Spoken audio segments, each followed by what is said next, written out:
All right. Good. Well, let me begin. When talking about writing, it's always a good idea to start with a good example. What's my favorite piece of writing? What's my favorite writer? And I'm not actually going to do that in a straight way.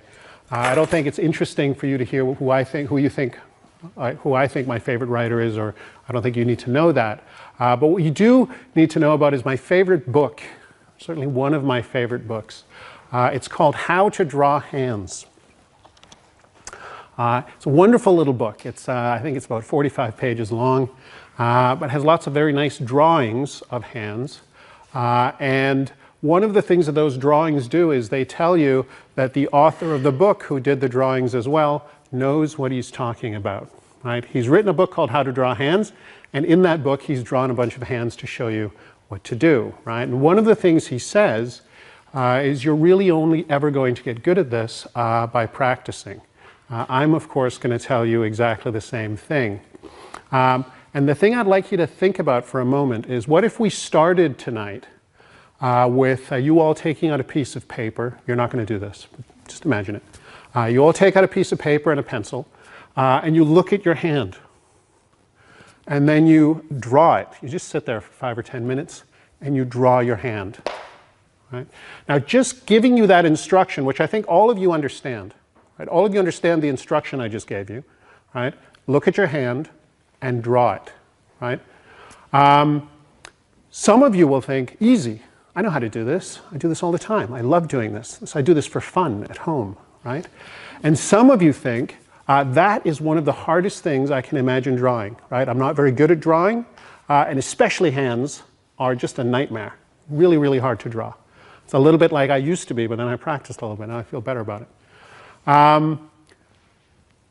Another thing that I think or hope you'll all agree with me, and this is something that we sometimes rarely remember, right? We forget a little bit too often, is if we took all of your drawings, each and every one of them, brought them down to the front of the room and just laid them out on the floor, right? Then pretty much any one of us, no matter how good we are at drawing, could arrange them in a rank ordering from best to worst, right? I mean, we might not all exactly agree about every first, second, third place and so forth, right? Every position, but roughly speaking, we're going to get that right. There's going to be a great variety of competence in this room as far as drawing hands. I don't think we will be in any doubt about that. Those of us who aren't very good at it are not going to be super ashamed of it. We're at a business school after all. We're not here to draw hands, right? But there will be a natural distribution of competence, and we can all see it, right? We don't have to be the one that's really good at drawing hands to understand why this hand is good and this hand is not so good, right? So we can all see that competence. This is something that I really want you to think about when you think about writing. We are way too likely to think, I can't even tell if I'm any good at it. I can't tell if I'm getting better at it. I can't see if I'm better than my friend at it, right? We need somebody to give us feedback and evaluate us to figure out if we're any good at writing. And I want you to try to just remember this hand drawing exercise, right? In most cases, with most other things, music, sports, art, we can see perfectly well whether or not somebody's good at it. And in fact, you can see this with writing as well, because you have favorite authors, right? There are some people whose writing you like. There's a reason for that. It's because you can see quality in writing. This is not something that is actually a mystery. It's just something that we sometimes mystify. So I'm going to try to get at that a little bit and give you some exercises you can do to really see how good you are at writing and exactly where you can improve. That's the plan for today. Another thing that Oliver Sr. Reminds us of is that the hand isn't one thing, and drawing one in one position doesn't just teach you one thing. Learning how to draw hands requires you to draw it in one position, to be sure, but even that teaches you something about its structure, right? You learn a great deal about how to see a hand by drawing it. I have a friend, an artist, who sometimes says, you know, people say they can't draw. And I think to myself, how can they see? Right? Which is kind of a snobby, arrogant, artsy thing to say, but it's kind of true, right? I mean, she can see people's faces, hands, bodies, mountains, houses in great detail because her eyes trained to figure out how do we represent this on the page, right? And sometimes in my more arrogant moods I say, people say they can't write. How can you think, right? Why not just use the fact that you can see, the fact you can think, and just represent that competence in writing? I'm going to try to show you how to do that, how that's possible. But the thing I want to point out to you is that once you learn how to write some things down, you are also in a position to write other things down. Right? So you're not just learning how to write the things you happen to be writing. You're learning how to write. Right? You're learning how to see something, experience something, understand something, and then represent that understanding in writing. That's what we're going to try to figure out, right? How to do that in a healthy way, right? One last thing before we get into the details. My philosophy is that if you are good at something, you are not just able to do it, you're not just able to do it well, as in the sense of producing a satisfactory outcome. You're in a position to enjoy it. I tell my son this when he's doing the dishes. I say, when you get really good at this, you'll enjoy it too, right? You'll see the part of it that's art, right? And I think you will. I hope you will see some opportunities for that in what we're going to do tonight. One of the things that you want to do is not accept the fact that writing is a chore or that it's painful or that it's not enjoyable. Writing should be it's hard, like so many other things, but it should be pleasurable, right? You should be able to enjoy it, right? And becoming good at it is a way of making it more enjoyable too. So please keep that in mind as we go along. Okay. I think you've all been told never to start on a blank page. We'll get to that. We'll get to how to fix this problem of the blank page. But what I'm going to do first of all is take this attention that I have. I have your attention. I'm glad. I'm honored to have your attention. And what I'd like to do is tell you roughly 15 things for the next 20 or 30 minutes or so. And what I want to try to do with those 15 things is explain to you what academic writing is, right? What makes it different from so many other kinds of writing that we can do at university, certainly, but certainly that we can do in life. We do lots of different kinds of writing, but academic writing is a very specific, very distinctive kind of writing. And I'm going to try to define it for you and explain to you how it works. So we need a definition, right? And this is probably the most general definition that we can come up with, right? Academic writing is the art of writing down what you know for the purpose of discussing it with other knowledgeable people. Hope I got that right, yeah? And what you'll notice about this is that if you're writing academically, you are not just writing any old thing, you're writing something you know, and we're going to work on that, right? But you're also communicating that knowledge to somebody else who knows what you're talking about, right? The other end of the transaction also contains knowledge.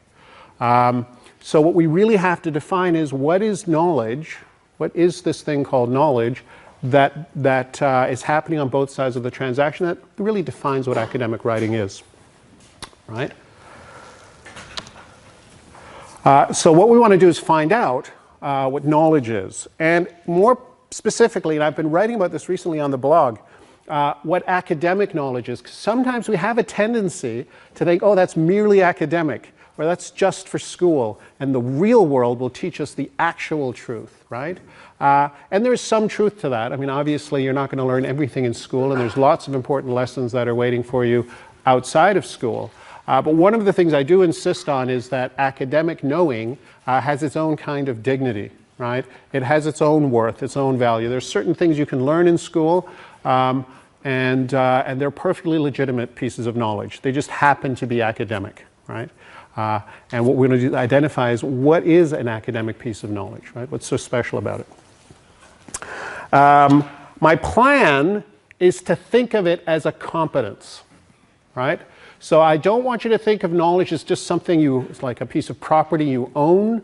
I want you to think of knowledge as an ability to do something, right? In fact, in English, there's an easy way of remembering this because we sometimes talk about people being knowledgeable, right? So they're not just in possession of knowledge, they don't just have knowledge, they are knowledgeable. They are not just holders of knowledge, they're able to know things. They have this sort of general purpose competence of, that lets them know things, right? Which is a nice competence to have, the ability to know things, obviously within a specific discipline, right? So you are able to know things on a particular subject, right? Which is great to know that you have. And we're going to analyze this in 3 modes, right? Sort of 3 major sections. One of them is going to be philosophical. So it'll be a philosophical competence. We're going to talk about what knowledge is in the mind, what it is as cognition, right?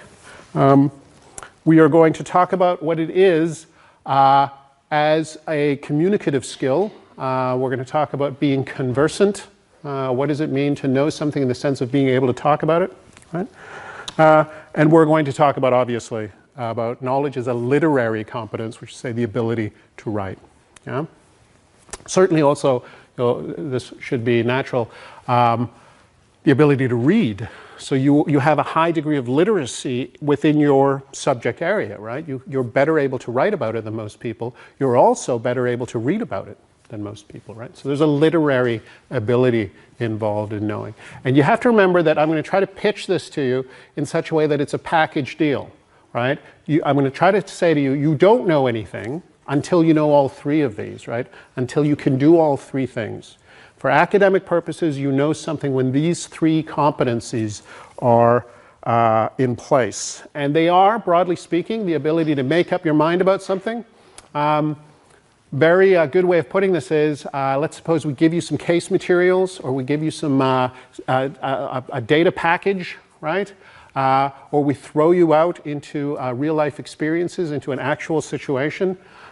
If you're an organization theorist, if that's what you study, right, then you are able to make up your mind about the organizational problems in this situation, right? If you are a finance student, you're able to make up your mind about the financial disposition of this situation, right? If you're into marketing, you're able to make up your mind about whether or not this is a good ad campaign or whatever, right? So it depends on what you know, but you are able to make up your mind much better than I, right? If you give me a piece of writing, I can make up my mind about what's going on in that and how it can become better, right? That's within my skill set. But within your skill set, you're able to make up your mind about a specific set of materials, right? So that's one thing you can do if you're knowledgeable is make up your mind, right? Another thing you can do if you're knowledgeable, especially at a university, is you can speak your mind, right? You're able to talk about it. And that's very important. And then, of course, the last thing is you're able to write it down. I'm only going to spend about 5 or 7 minutes on each of these. So even though I am a trained philosopher, I'm not going to be demonstrating the full breadth of my philosophical profundity at this point. What I am going to do is try to tell you something very practical about what philosophers have been saying about knowledge for 2,500 years. Right? It's the thing that of philosophical importance that has lasted for 2,500 years. So I mean that kind of says something, doesn't it? So what does it mean to make up your mind? What does that mean in practice? What happens to you when you make up your mind about something? Well, the first thing that happens, or the central thing in a sense, is that you form a belief about it. Philosophers will tell you that you don't know anything unless you believe something. Right? You have to form a belief about something. You have to decide that something in the world is the case, is one way rather than another, right? You have to believe that, right? So it's not just a matter of transforming some materials into a final text. It's a matter of letting that pass through your minds in such a way that you form a belief. Right? But what I hope has happened to you many times already in your lives, and if not, I wish this experience upon you many times going forward, is that you have made up your mind about something. You've thought carefully about it. You've looked at the evidence, right? You've made up your mind about what's going on, and a few weeks pass, and new information becomes available to you, and you realize that you were wrong, right? This hopefully has happened to you. The experience of being wrong, it's a powerful and important experience. Some would simply call it learning, right? And this experience tells you that it's not any old belief that gives you knowledge, right? Just believing something is not sufficient to have knowledge. Something else has to happen. That belief has to be true. And we can spend a long time, and I'm not going to do it, talking about the nature of truth, right? What is truth? Can we ever possess it? Can we be so sure? And the way I'm going to try to get around that problem is simply to say truth is kind of a quality of belief. It's sort of like high quality belief, true beliefs, right? And we know what low quality belief is because we've had this experience about being wrong, right? We've had the experience of being wrong, so we know what a false belief is.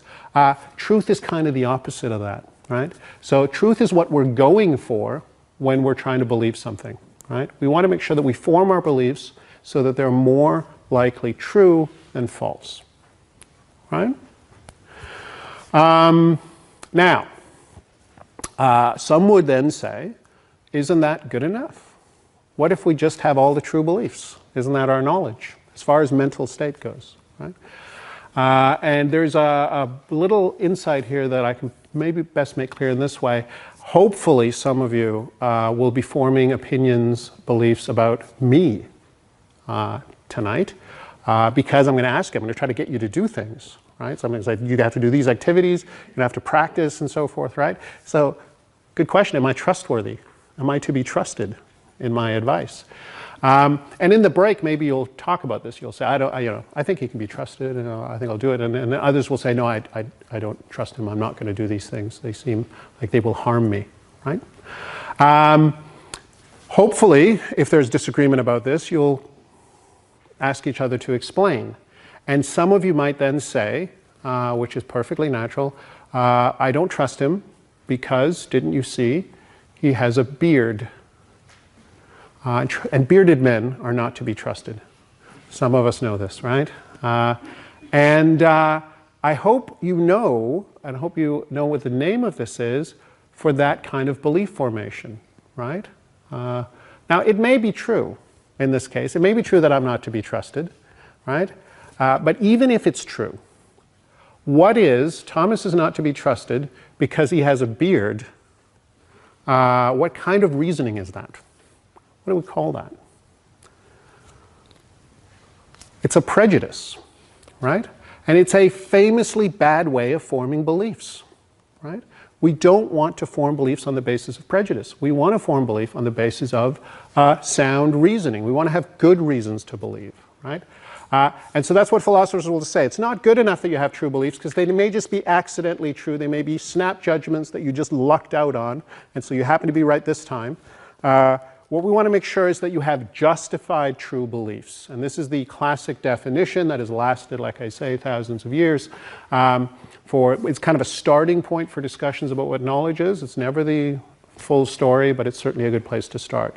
And what it lets you do is think about the ideas you have, and if you're going to put them in your papers or not, right? You think, well, is this a belief I have? Do I actually believe it? Good question, actually. Sometimes we know it's a justified truth, but not quite sure we believe it, right? It's nice to just take that extra step and actually make up your mind. I believe this to be true, right? That will help you. Go through the question of whether or not it's true. Just make absolutely sure that you got it right, right? So it's a belief you have. You're pretty sure it's true, right? And then ask yourself, do I know why it's true, right? Do I have a justification to believe it? Do I have good reason to believe it? Right? So as a piece of philosophy, that's very useful. It gives you a nice little heuristic for walking through the question, right? Is this knowledge I have something I should use in my assignment, right? Is it high quality material to work with? The problem with it, though, is that it's philosophy, right? And it's sort of abstract. Worse than that, it makes you feel like knowing something is something that happens in your head, right? It's something that's in your head. It's this exalted state of mind that we're in, right? So if we know something, we're in a particular state of mind. And there's actually a very famous Danish film character that you might know of. It's in a movie, a very, very popular rom-com that was even made into a musical. It's called The One and Only, Den Eneste Ene, right, for the Danes in the audience. One of the very famous characters in his movie has studied psychology for 7 years. She's very, very smart about the mind, the heart, of course. And so she has a lot of things she needs to tell her friends about how to run their relationships. She just has a little bit of a hard time explaining what she means exactly. And this, of course, is a state that many students find them in nearing the end of the year when they're really stuffed full of justified true beliefs about things. They've studied very carefully, they're very engaged in it, but they have a little bit of a hard time explaining what they mean. So I'm going to encourage you to add something to your definition of knowledge, which say it is justified true belief, but it's more than that, and just take this on board as well. So another thing to think about when you're thinking about, is this something I know and something I should be writing about? Ask yourself if you're able to hold your own in a conversation with other knowledgeable people, right? Because remember, scholarly writing is presenting something that you know for the purpose of discussing it with other knowledgeable people, right? And at this point, we get to a very interesting question. Who are the other knowledgeable people, right? It's natural to think that we're supposed to be presenting this for discussion with our teachers, our examiners, our external examiners, and so forth. And this is the people we think we're writing for, right? And what I'm going to suggest to you is that that is not the best strategy for imagining your audience. The best strategy is to think about the most serious, the most engaged, arguably the most intelligent, certainly the most well-read students in your class, right? This may be you or some of your closest friends, right? But you certainly know who we're talking about. This is the person that has read all the things that needed to be read for every lecture, showed up prepared, and was able to discuss things in an intelligent and engaging manner throughout the course, right? This person, right, is your ideal reader. This is the person that puts an interesting problem to you as a writer, sets an interesting standard, and it's one that's within your means to meet, right? It's not some godlike super intelligence you're writing for. It's an actual person that you can have an actual conversation with. And what you want to ask yourself is, this thing that I think I know, is this something I can converse intelligently about with this person in my class or these people in my class, right? Am I able to have an intelligent conversation with members of my cohort, right? Then the question is, can we be just as helpful? Can we say 3 things about the ability to have a conversation? We can call it being conversant in your area, right? If you're conversant about a certain subject, you're able to make conversation about it and keep that conversation going. Are there skills that you need to have before you can call yourself conversant on a certain subject? And I believe there are. This is not an exhaustive set of skills, but it's certainly a kind of list you can go through and see, are these things I can do? Have you all been told at some point that there's no such thing as a stupid question? Right? And you've all discovered that this is a lie, right? It's a total myth. Of course there are stupid questions, especially among knowledgeable people, where your stupid questions expose the fact that you didn't read the class, the assigned readings for that lecture, and so you asked something that anybody who had read would have known, right? We've all been in this position. We've all asked stupid questions. We've all certainly heard stupid questions. So this is one of your main skills. The first skill is, if you're conversant, you're able to distinguish a good from a bad question, right? Now, conversational ability, rhetorical skill, the ability to converse about something, right, is not expressed. You don't display this competence by listening to a question, pointing to the person and saying, that's a stupid question, right? That is not conversational ability, right? If you say that. Conversational ability is the ability to politely steer the conversation away from a fruitless line of inquiry and towards something that would be a little more interesting to talk about, since we're all knowledgeable people in the room, right? Sometimes without the person who asked the question even noticing that that's what's happening, right? If you really know what you're talking about, you're able to politely recover the center of the conversation and move it back to a place where the conversation can be productive, right? Does that make sense? So this is not, being rude is not a skill, right? Maybe it's a separate skill, but it's certainly not a skill that is a forwarding of academic discourse, right?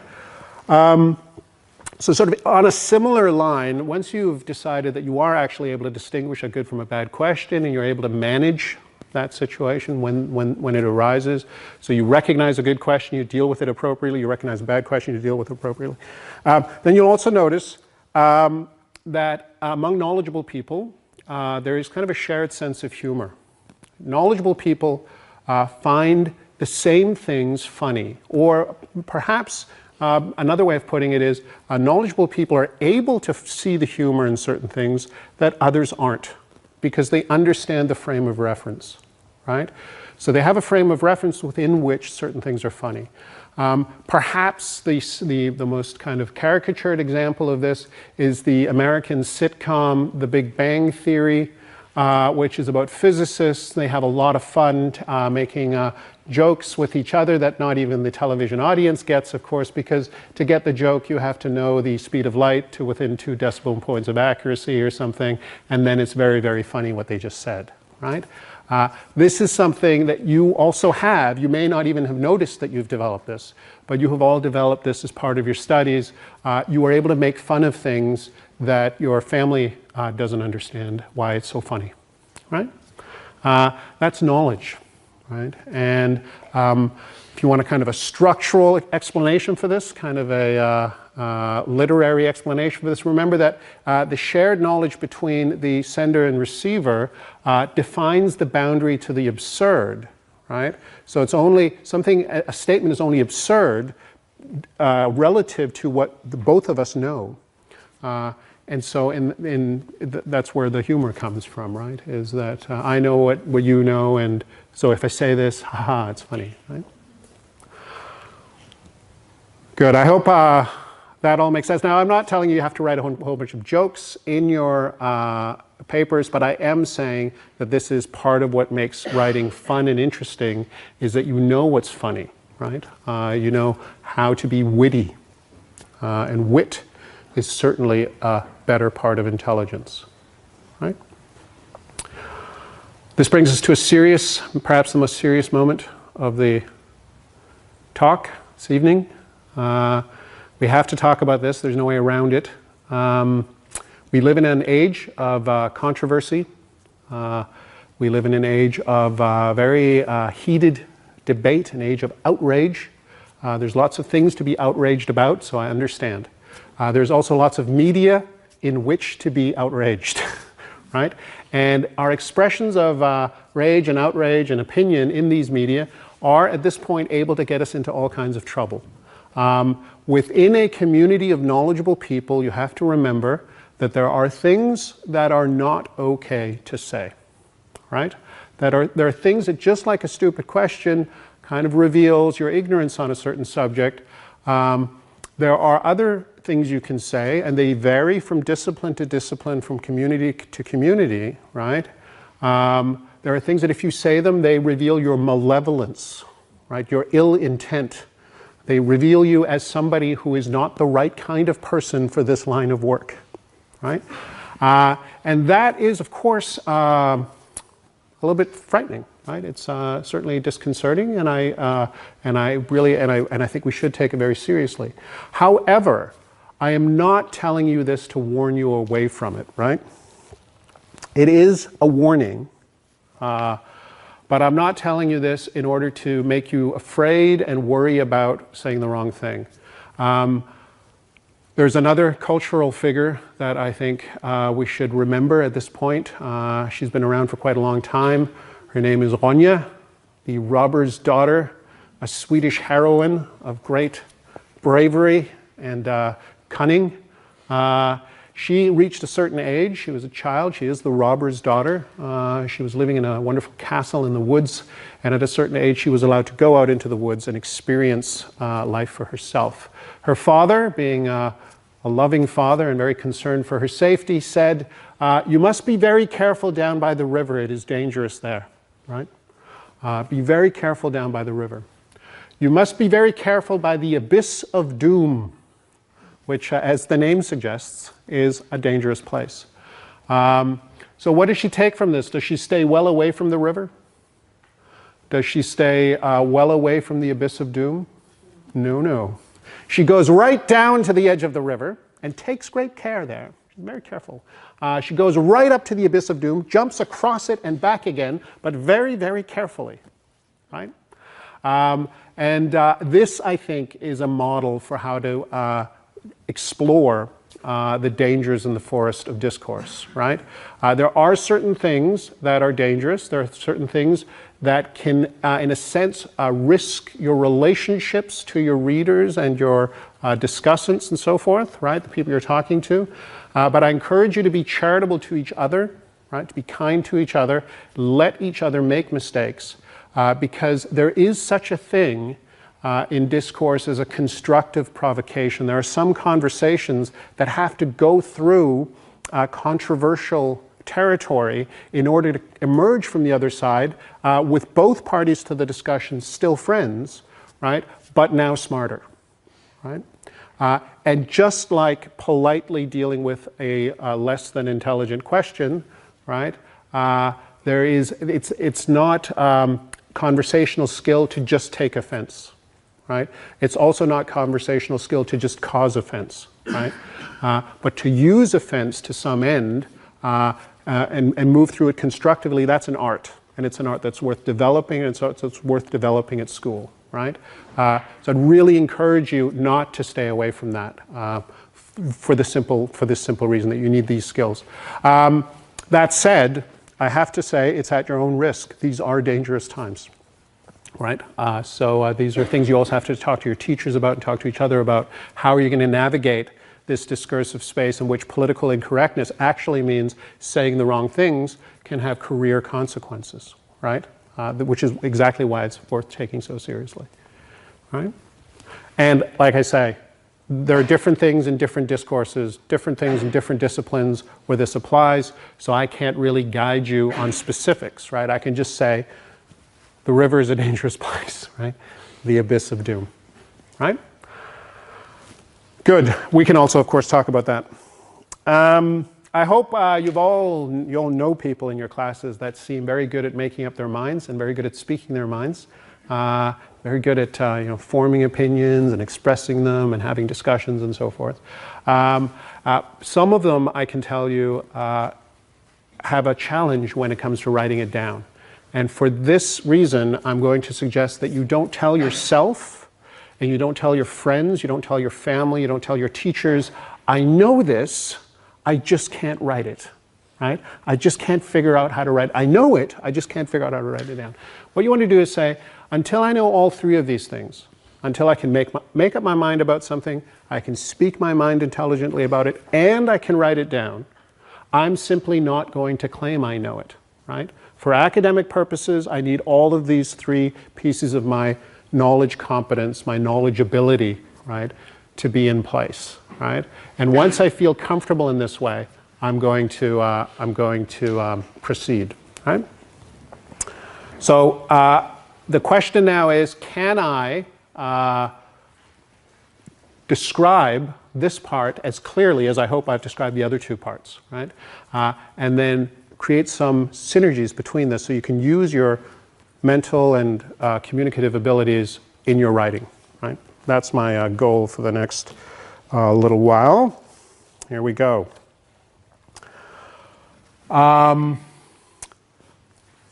Add this to your definition of knowledge. Knowing something is the ability to compose a coherent prose paragraph about it, right? And at that point, hopefully you're all asking, but then what is a prose paragraph? In what sense is a paragraph something that I could demonstrate my ability to do? And this is where we're going to get very, very concrete, and I hope that this is helpful. It's not intended as a straitjacket, it's intended more as a kind of heuristic, right? As a way of thinking about the task in a concrete way. Of course, you can break these rules. They're just guidelines. They're rules of thumb. Here we go. It's at least 6 sentences long. A paragraph is at least 6 sentences long. 2 sentences just on the middle of the page doesn't count as a paragraph. You've written a paragraph if you've written at least 6 sentences, right? It is at most 200 words long. And you'll find the way you set up most of your normal page sizes these days, we're talking about a half to a whole page, right? Roughly. Usually not more than 3/4 of a page, right? It really depends on how you set up your page, but at least 6 sentences and at most 200 words. It says one thing, and we express that in one of the sentences. We call that the key sentence. So a paragraph will always say one thing, and then it will support, elaborate, or defend. You can do, in the main, 3 different things with a paragraph. Right? And in all cases, what you're going to do to figure out what you're going to do with this one thing you're going to say in at least 6 sentences and at most 200 words, right, is you will think of your reader. This is something Virginia Woolf said many, many years ago, probably about 100 years ago. Said, knowing who you're writing for is knowing how to write. Right? So once you know who you're writing for, you have what you need to figure out how to write. Yeah? So you know what you want to say because you've identified your key sentence. So you've got this one thing you want to say, a justified true belief that you hold, something you're able to converse intelligently about. And you want to say this in a paragraph to another knowledgeable person, right? And then you imagine this knowledgeable person, this diligent, intelligent student in your cohort. And what you should do is imagine what it is that this person would find difficult in the key sentence. What is the difficulty that the key sentence poses for your reader, right? Think about this as, why can't I just say it? Right? Why do I need to write a whole paragraph? Right? Why is there, after I've said it, why is there still work to be done, right? What difficulty am I helping the reader overcome with the rest of the sentences in the paragraph, right? And there's basically 3. There's 3 different things that the reader can find difficult. And the first is probably the most classic one, certainly one that you can imagine. You might want to say something that the reader will find hard to believe. The second thing that can happen is that the reader will find it hard to understand, right? So either the reader will want some evidence before they'll believe it, or the reader will want you to explain what they mean before they can understand exactly what you're saying. Those are 2 different difficulties, and you can spend an entire paragraph trying to solve those 2 problems. The last and arguably most interesting problem that you can face is you think about your reader and you think this isn't a problem of believing, this isn't a problem of understanding. The reader has already thought about this themselves and has made up their own minds and have decided that they believe the opposite. All right? So I have my belief, and this is what I want to tell the reader, but my problem, the difficulty that I face in this paragraph is that my reader has the opposite belief. Right? Believes that what I want to say is wrong, has objections. So the difficulty the reader might have here is the difficulty of agreeing with me. The reader might find it hard to agree. Right? So you can imagine your reader in these 3 different moods, as it were, right? Make me believe, help me to understand, or argue with me, right? Defend yourself.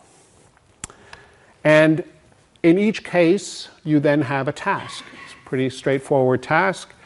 You will either provide support, evidence, sources of some kind. You might invoke your data at this point. You could, but also sometimes just authoritative sources from your readings, official statistics, and this kind of thing. You're going to support the claim, right? You might, if the reader's finding it hard to understand, you might elaborate what you mean. You might make your terms a little more precise, right? You might define some things, set up some parameters. Sometimes the reader understands all the words you're saying, but needs you to be clear about exactly what you mean, because that's how we use these concepts, right?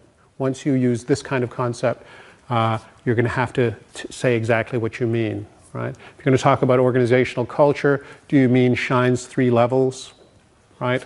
This kind of thing, right? So we know what culture is, but what exactly do you mean, right? Then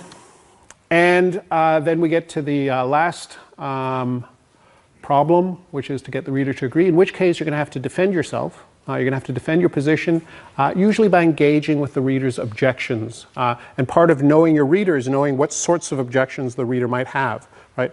Why does the reader think you're wrong? And then you engage with those reasons. And in the paragraph, you try to take those reasons apart. Now, what I encourage you not to do here is to get too excited about persuading the reader that you're right, right? Because, and there's a reason for this, think about this, right? 200 words is about 1 minute of your reader's attention, right? So it takes about a minute to read a paragraph. Think about some things that you believe and think you have some justification to believe, right? Think about some things that you know to be true, right?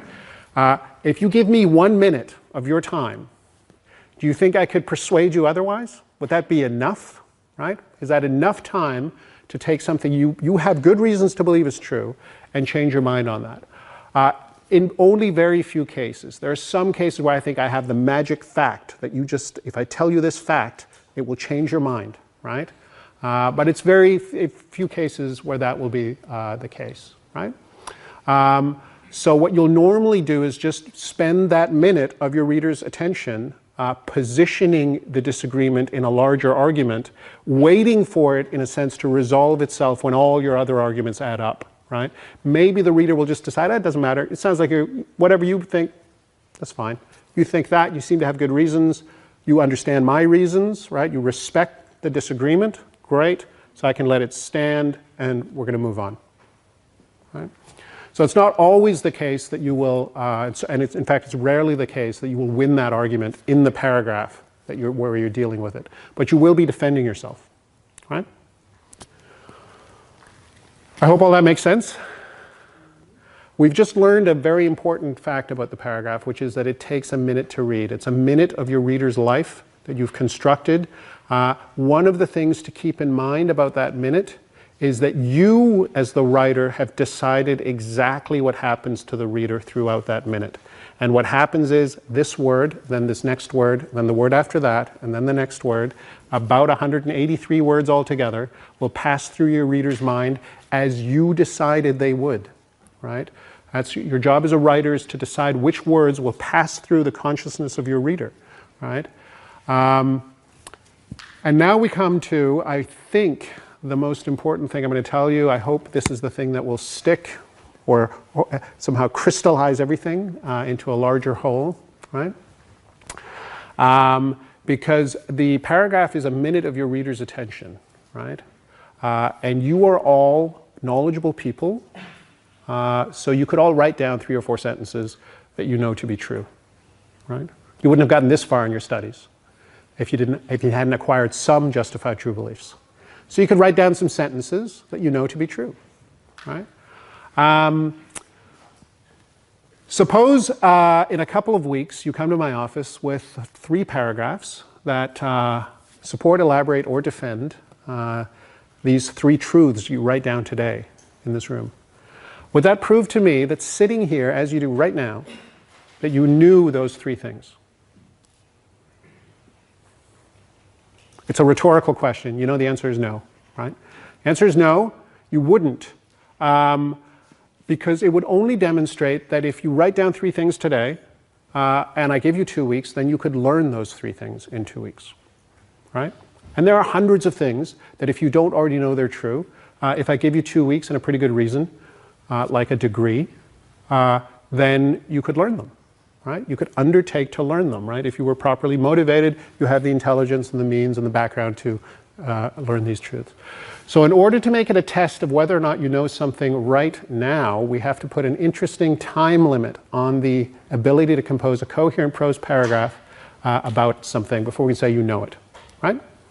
And so this is the definition that I hope you take with you tonight. To know something at university is the ability to compose a coherent prose paragraph about it that says one thing and supports, elaborates, or defends it in 27 minutes. Right? What I hope will be clear, certainly as you start trying to work in this way, is that if you develop the ability to write anything you know down in a coherent prose paragraph of at least 6 sentences and at most 200 words in 27 minutes, you will not regret having that ability. This is an ability you want to have. You will like to have it, and you will like the confidence of knowing you have it. Right? It will be much more useful to you than knowing how to draw hands, right? Which is nice to know. So that's the last little box there, 27 minutes.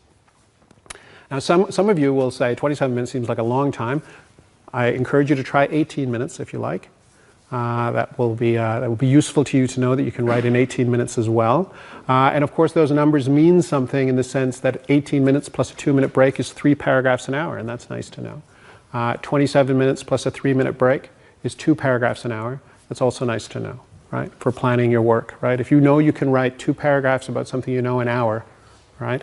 That will really be helpful to you going forward. So we come to an interesting question.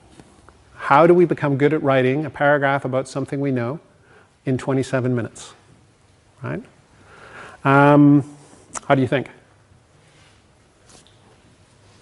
Write paragraphs in 27 minutes. Right? Practice, practice, practice. It's the only way. And I encourage you to get started tomorrow. And here's what I think you should do. Like I say, never start on a blank page. So I'm going to give you a tool, a technique that avoids the problem of the blank page absolutely and forever, so you will never have to face it again. Right? The idea of sitting down in front of a blank page and trying to think about how I'm going to solve this, how I'm going to do this assignment, will never happen to you again if you do as I say. First, remember that there are simple ways of marking up a page. Draw a line through it. This is not, you won't be using this one, but in this case, this just represents the difference between one day and the next. Right?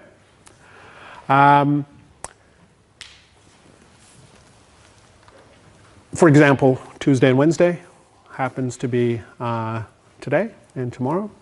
Right?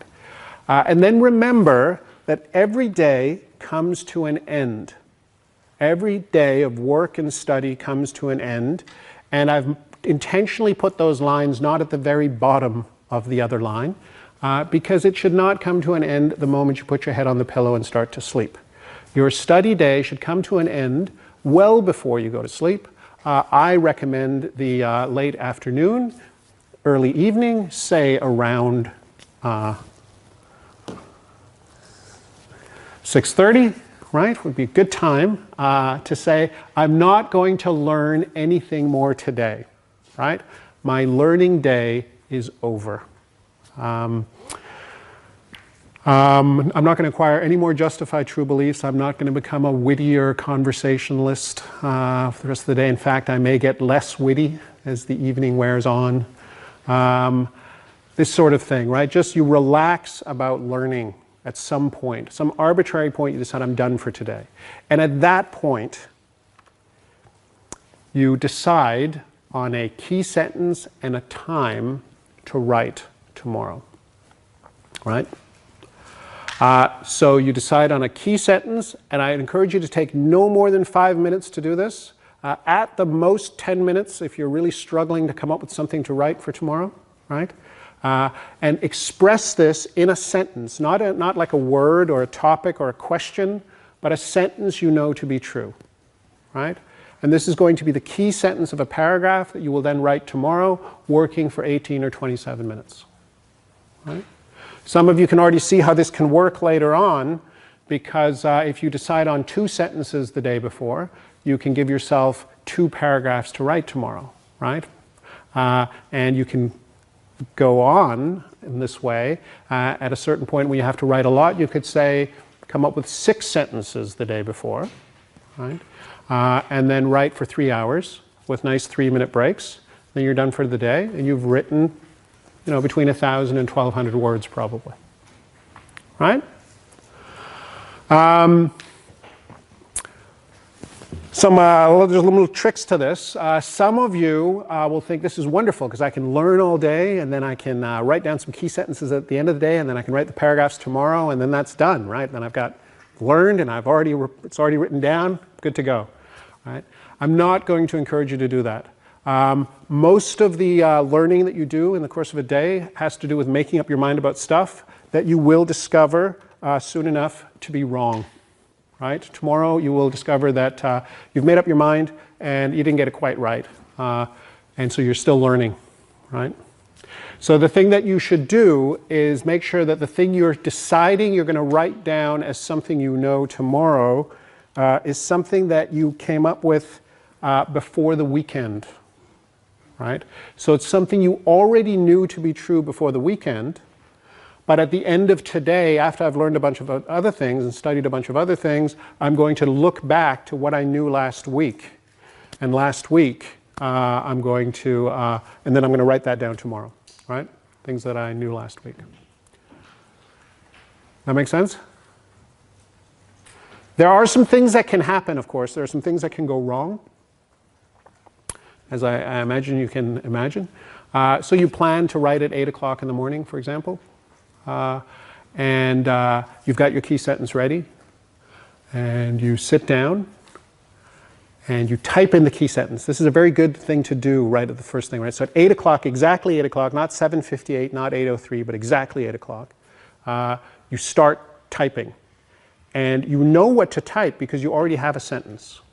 So you can physically be in activity at that moment. This is why you never have a blank page, right? Because as soon as 8 o'clock rolls around, you start filling in the paragraph with that first sentence, the key sentence. It can move. It doesn't have to stay the first sentence, but you've typed it, so you're physically active. You then think of your reader. What's my reader's difficulty with this sentence? Is it hard to believe, hard to understand, hard to agree with? And you start engaging with that difficulty by writing more sentences, right? About halfway through, you look at what you've got. Have I got enough sentences? If not, keep writing sentences. Have I got too many words? If yes, start cutting words, right? Get us down below 200. Start sharpening this expression, right? About 3 or 4 minutes before the end, I would read the paragraph out loud. This is a wonderful experience that I think you should have and give yourselves, right? Read your own paragraph out loud. It will show you something about how well written it is, right? It's not always a pleasant experience at the beginning. But it's definitely a learning experience. And then spend the rest of the time and finish it, right? At exactly 27 minutes past the hour, whenever you started, right? Whenever you decided to start. So if you started late, still stop on time, right? Keep the discipline at one end if you can't at the other end, and this will help you build discipline over time, right? At exactly 27 minutes past the hour, you stop. Take a 3-minute break where you do basically nothing. Like try really to do nothing. Don't do something else. If you're a smoker, that's not recommended, but it's exactly the kind of activity we're looking for here, right? Completely pointless activity, right? For 3 minutes and then get on with your day. You did your writing, get on with your day. Now, getting on with your day may be another paragraph, right? If that's what your plan says, but then get on with the next paragraph. Don't get stuck in the paragraph you just wrote, right? Every time you do this, you will become a better writer. One of the main reasons that you will become a better writer is because you had a deliberate thing you were trying to do. You knew exactly what you were trying to do. You were trying to say this and support, elaborate, or defend it, and you were trying to do it in at least 6 sentences in the most 200 words, right? Which means any feedback you get from members of your group, from your supervisor, from your teachers and so forth will be much more meaningful because you knew exactly what you were trying to do, right, with that 1 minute of your reader's attention. One experience you will have is you type in your key sentence and you realize that you had chosen poorly. That this key sentence that you thought you knew yesterday is not actually something you know. You really don't know what you're talking about and you're kind of stuck now, right? Please do not say, oh, I'm such an idiot, and then go do something else. What you should do is say, well, this is interesting, right? I'm ignorant. I had no idea. Yesterday, I thought I knew this. It turns out, surprise, I don't know this. And now you have 27 minutes to explore the depth and the breadth of your own ignorance. Right? You have nothing else to do. Enjoy it. Relax. Get into it. Write the sentence a few more times. Try adjusting it a little bit until maybe it clicks with something that you do know, right? Maybe try negating it, right? So if you start with the internet has changed the way businesses communicate with their customers, right? Probably true, right? Try saying the internet has not changed the way businesses communicate with their customers. And then you realize, wait a minute, I know that's not true. Okay, where did that come from, right? And maybe that will activate something. But spend the 27 minutes trying, right? Don't just give up because you now realize that was a bad idea, right? Commit to it. Tomorrow you will pick some, or at the end of today, you will pick something better for tomorrow and you'll have a much better experience. Right? This is the basic craft skill that I'm going to encourage you to work with and that I can help you work with. If you are working in this way, I can help you do it better. If you come to me with paragraphs that you sat down the day before and decided what you wanted to say, and the next day you spent 27 minutes writing it, right? I can help you do that better, right? I can look at the result of that work and we can talk about what is your key sentence. We can talk about how are you supporting, elaborating, or defending, right? What are you, how do you do this better? Because we know what you're trying to do. If you come to me with 7 pages that you wrote at the dead of night in a panic, you want to see how this could be done better, I have no idea, right? I don't know how to do that better, right? But I know how to do deliberate craftsmanship better, right? So that's why you want to be working in this way, right?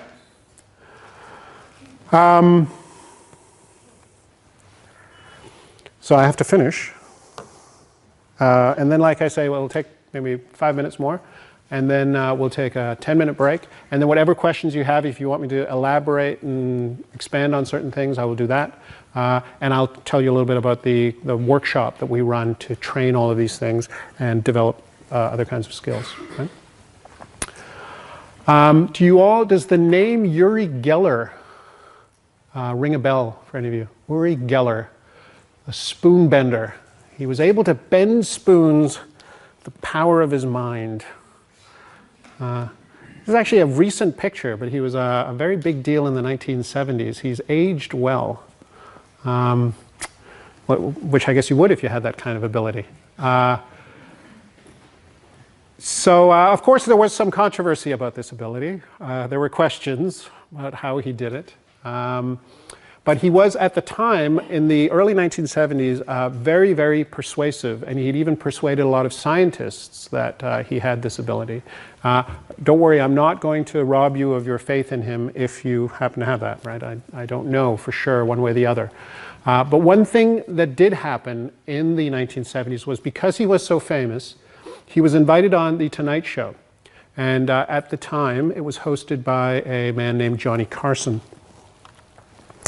Another good-looking man, right? Johnny Carson, who hosted The Tonight Show as a standard comedy, variety talk show.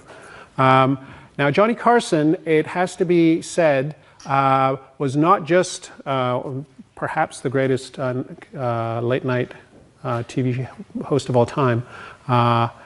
He was also a skeptic, a debunker of the paranormal in his spare time. And he had some friends in that community. In fact, he would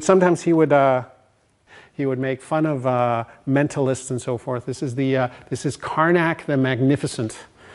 His trick was to read the contents, the answer to the contents of an envelope in a kind of cryptic way. He would say something, then he would open the envelope, and then there would be a punchline in that.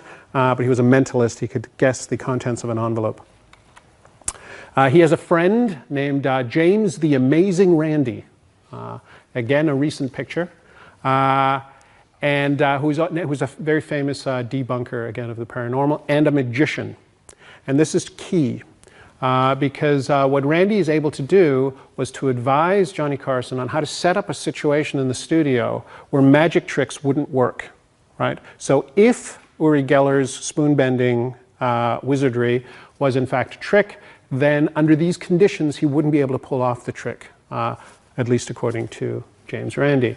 And interestingly enough, you want to know where this is going, interestingly enough, on that evening in that studio, Uri Geller was tired and was unable to bend spoons with the power of his mind.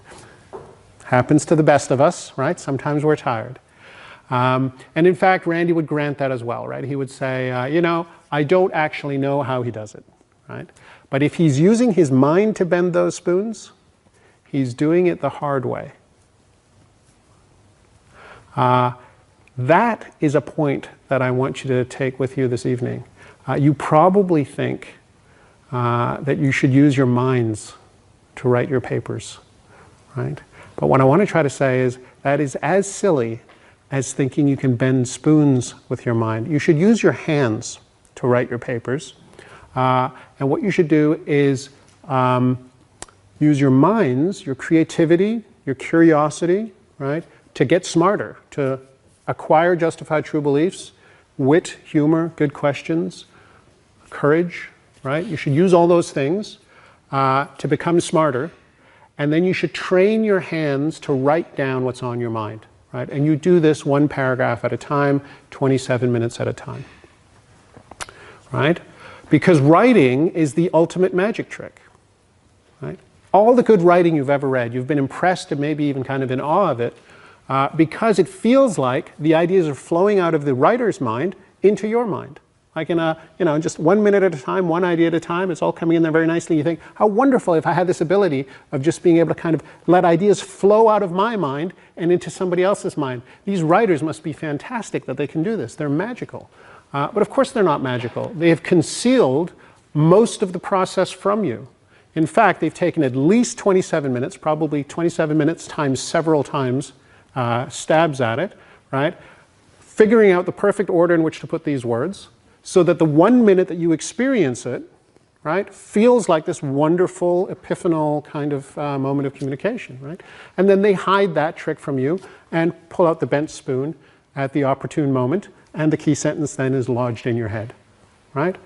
That's what writing is. Writing is a trick in that sense, and there's no reason to be ashamed of it, right? So don't feel like you have to sit there spontaneously being brilliant. You have all the time in the world. In fact, you have 27 times more time than the reader. Right? So you are 27 times stronger than the reader.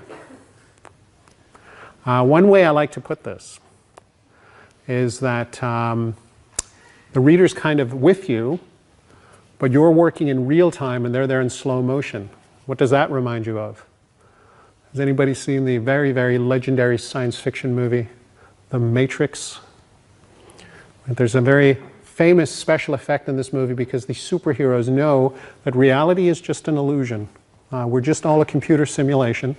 And if you can, if you know this, and if you have a certain amount of kung fu, you can slow down everything that's going on around you. You're working in real time, they're moving in slow motion. You can kind of bat people off casually that you're fighting.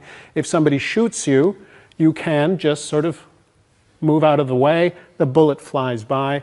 And this effect, this innovative, very innovative, was the, you know, you have to remember it was the late 1990s, very innovative special effect of a bullet flying by in slow motion while the character is moving in real time. This was called bullet time, right? And that is what you're working in. When you're writing, you are the one, right? You can stop bullets, you can move out of the way, you are the chosen liberator of your digitally enslaved people. So enjoy it, right? That's what I'm trying to say. Enjoy it, that luxury of time, and learn how to use it. Learn how to use that advantage, because that's what writing is. Writing just is that advantage. This concludes the formal part of the program.